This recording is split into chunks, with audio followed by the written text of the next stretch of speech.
आओ सुनाबी सुदर्शन माँ भगवती के गीत।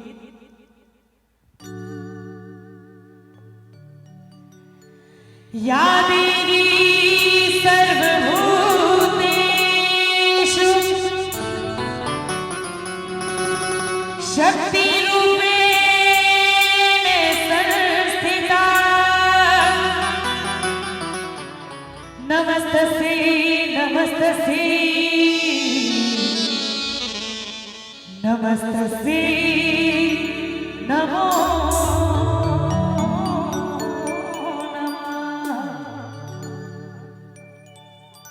नभ का लहठीला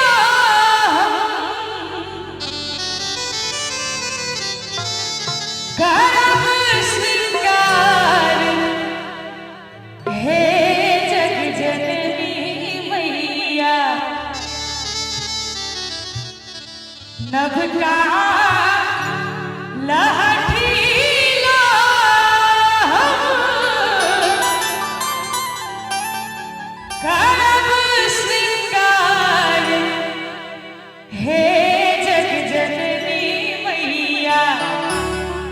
और सब गोटे ताली बजा के हमरा संगे जगमग करतै आहा के दरबार हे जग जननी मैया जगमग करतै आहा के दरबार हे जग जननी मैया सबका लहठीला करब श्रृंगार हे जग जननी मैया सबका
तो हमरा ले लेके मैया ले ताली बजली होय रे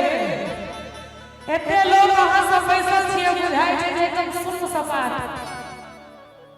अनेक मैया के नाम पर हाथ उठा दियो सब और ताली बजा के हमरा संगे कनी चाची हो सब तई पर सोनूर के झनकार हे जग